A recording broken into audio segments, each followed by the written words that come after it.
Hey everyone, in this video I'll show you how to remove or disable Windows 11 Copilot completely from your PC. First of all, open the setting, press Windows plus I on the keyboard, then your setting will open, then click on the personalization at the right side of the bar. Then scroll down to the taskbar items, you will see the taskbar items. Here your taskbar setting will open.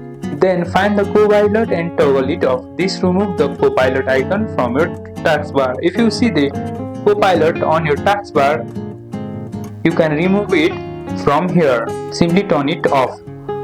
To disable the Copilot, go to the apps and check it from the install apps. Here search for the Copilot.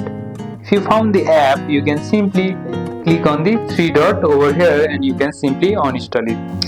After that, the Copilot will be no longer on your device and it will not disturb you anymore. But you can use it from the Microsoft Edge. As you can see, here is the Copilot. You can use it from here. And that's it. Copilot is now removed from your Windows 11 PC. If this helps, like, subscribe and turn on the bell for more Windows 11 tips. And I'll see you in the next one.